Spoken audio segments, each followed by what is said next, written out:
இன்னைக்கு பிரெட் வச்சு பாசந்தி சேவரை செஞ்சிடலாமா? முதல்ல 1 லிட்டர் பாலை நல்லா சுண்ட காய்ச்சி எடுத்துக்கலாம். பால் ஊத்திக்கலாம்.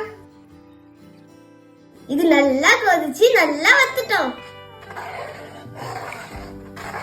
பாருங்க, பால் நல்லா கொதிக்க ஆரம்பிச்சிச்சு. பால் மேல ஆடை இருக்கு, இதெல்லாம் தனித்தனியா எடுக்கணும்.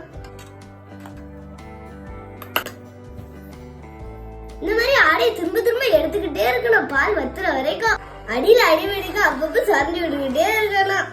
சைட்ல அடிவெடிக்க அப்பப்ப சுரண்டி விட்டு பாலுக்குள்ளே விடணும். அப்பதான் பால் நல்லா கட்டியாகும்.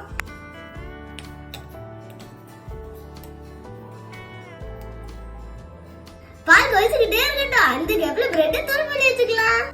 பிரெட் வாரம்லாம் நமக்கு தேவையில்லை, பிரெட் மட்டும் தான் வேணும். இந்த மாதிரி அரைச்சு எடுத்துக்கலாம். இது அப்படியே இருக்கட்டும்.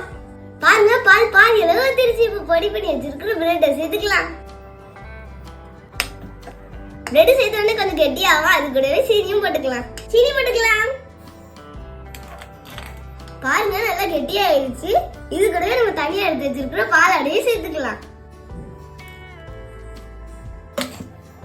பாலாடை சேர்த்த உடனே இன்னும் கெட்டியாயிடுச்சு. பாருங்க, அடுப்பு ஆஃப் பண்ணிடலாம்.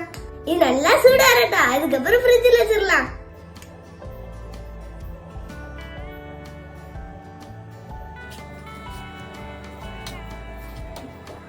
நல்லா கூலிங் ஆகட்டும்.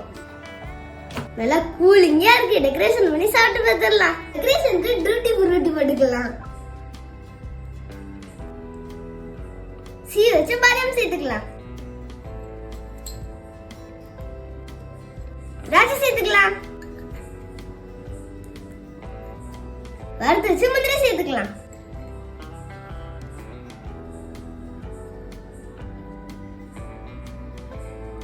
பாருங்க, சூப்பரா பாசந்தி ரெடி ஆயிருச்சு. சாப்பிட்டு பார்த்துடலாம்.